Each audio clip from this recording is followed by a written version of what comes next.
આરટીઓના ધીમા સર્વર અને કલાકોના વેઇટિંગથી અરજદારો અકળાઈ ગયા છે। સુરત આરટીઓ કચેરી ખાતે અરજદારો રોજબરોજ હેરાન થઈ રહ્યા છે। કલાકોના વેઇટિંગ અને સર્વર ન ચાલતું હોવાને લઈ અરજદારોને ધરમના ધક્કા થઈ રહ્યા છે।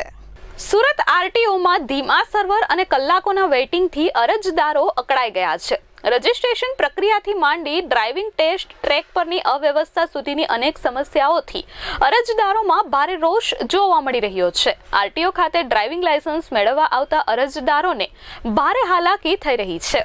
અનેક સમસ્યાઓથી લોકોમાં ભારે રોષ છે। વારંવાર અપોઇન્ટમેન્ટ કેન્સલ થવી, કલાકો સુધી લાઇનમાં ઊભા રહેવા પછી પણ નિરાશા મળવી અને આરટીઓ તંત્ર દ્વારા યોગ્ય પ્રતિસાદ ન મળવા જેવી ફરિયાદો સામાન્ય બની ગઈ છે। અત્રે ઉલ્લેખનીય છે કે સુરત આરટીઓ ખાતે રોજ 400થી વધુ ડ્રાઇવિંગ ટેસ્ટની અપોઇન્ટમેન્ટ આવતી હોય છે। છેલ્લા 10 દિવસથી અનેક અરજદારો લાયસન્સ મેળવવા માટે આરટીઓના ધક્કા ખાઈ રહ્યા છે। તેઓએ આક્ષેપ કર્યો છે કે તેમને કોઈ સંતોષકારક જવાબ આપવામાં આવતો નથી।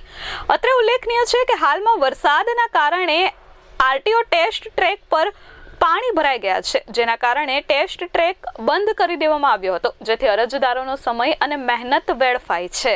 મારું નામ જીલ વિજયભાઈ ઘોણિયા છે। હું સવારે 10 વાગ્યાથી આવ્યો છું અને આવ્યો ત્યારે એવું હતું કે ત્યારે થોડી ઘણી લાઈન ચાલુ હતી, પછી આવ્યો પછી એરર જ આવવા માંડી હતી, સર્વર જ ડાઉન બતાવતા હતા એ લોકો। મારી ડેટ 23 તારીખ હતી। હું રોજને રોજ આવું છું અહીંયા અને સર્વર જ ડાઉન હોય છે દર વખતે। શું કહેશો આરટીઓ તંત્રને?